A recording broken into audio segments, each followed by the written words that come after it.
Now, I'm going to bring on a couple of friends to the program that know a thing or two about the military. Army Special Forces Master Sergeant Terry Schappert is here with me in studio wearing the T-shirt. Come on, I had to do it. And former Navy SEAL and editor-in-chief of SOFREP.com, Brandon Webb, joins us from San Diego. How you doing, Brandon? Hey, good, Andrew. Good to be on the show. I'm going to go to you first since you're on remote. You know, we keep hearing that we don't have the appetite for these mass deployments anymore. So that means if we're going to be all over the world all at once, leaning on Special Forces more. The question is, where do you just get more Special Forces troops from? They don't grow on trees. Not that any troops do. Yeah, I mean, I think the issue is we've never had a clear strategy in Afghanistan. And like you mentioned, there's what we're facing in the world with radical Islam is much bigger and broader than Afghanistan itself. You've got major conflict in the Middle East and North Africa, and really I haven't heard any type of clear-cut strategy on foreign policy that deals with the situation, and the fact that you mentioned that we're spread too thin, and you start making budget cuts and you're not spending that money wisely.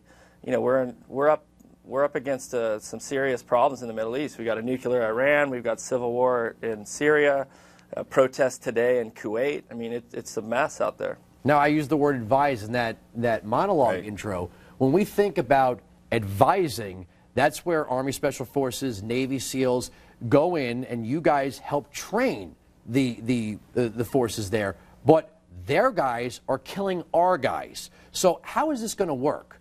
First of all, a couple things. One, I'm really happy to be on here because I've never met Brandon. I'm a big fan. Brandon, wherever you are, I really respect what he's done. Add two things for you, Wilkow.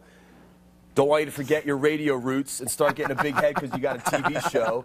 And second of all, congratulations on the addition of your family. Thank you. God bless. Thank you. Thank you. All right, so what were we talking about? Some foreign policy spreading stuff. out, well, okay, mass deployments, keeping forces in Afghanistan 2014, possibly 2024. Right. As Brandon pointed out, all the hot spots, not to mention Uganda, and all the stuff that I don't want you guys to tell me anything I don't need to know. Right. Okay, yeah, pretty much. So how do you do that? Well, that's the thing, too, and Brandon can tell you this, the making of a SEAL, the making of a Green Beret, making of a Ranger, none of that stuff can be rushed. I mean, you can't really mass produce us.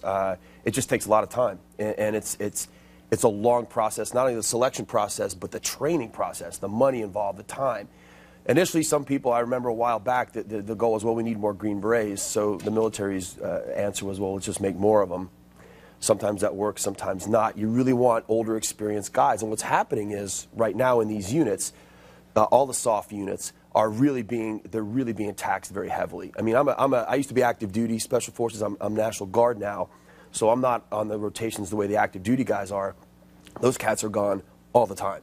I mean, it's not unusual to have these guys have 6, 8, 10 deployments, and their families are really suffering. So, like you said, you can say we're going to draw down the troops, but we already know in special operations we ain't going anywhere. And so the question is, how are you going to maintain that op tempo? I don't really know the answer. It's a time thing. It really is a time thing. So, but it's easy to do it on paper and say, look, we're pulling these guys out. No, you're not. We're still there. Well, here's the thing, Brandon. I mean, they're going to have to recruit. I mean, we keep hearing that we can't just have these mass deployments anymore. Tonight's the foreign policy debate. We just talked to Frank Gaffney and Gordon Chang.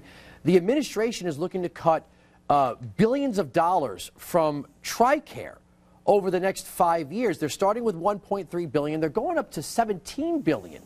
How do you plan to recruit, train? I mean, I know what you guys put your bodies through from hearing it from both you and Terry.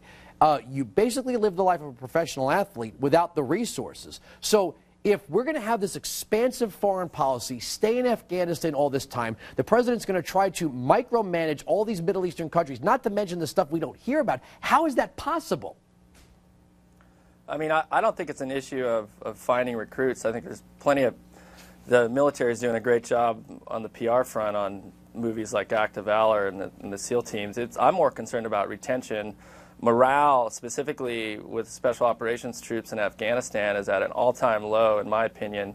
I'm sure Terry would agree. All the reports I'm getting from our sources on SOFREP are that these guys are over there, they're putting themselves in harm's way, the deployments are 12 months or longer, and nobody understands what the end objective is in Afghanistan. And they're literally put on a playing field the ROEs are rules of engagements. Their hands are being tied, and they don't know what they're doing over there, and that's a big problem. And guys that I talk to who are warriors. This isn't their first rodeo. They've been on their 5th, 6th, 7th deployment, and they're concerned and very.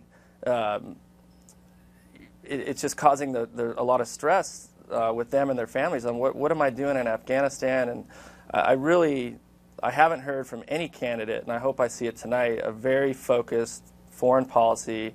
You know, it's great to have a big stick, but we also have to focus on conflict prevention. And I've read the national security strategy that's in place right now.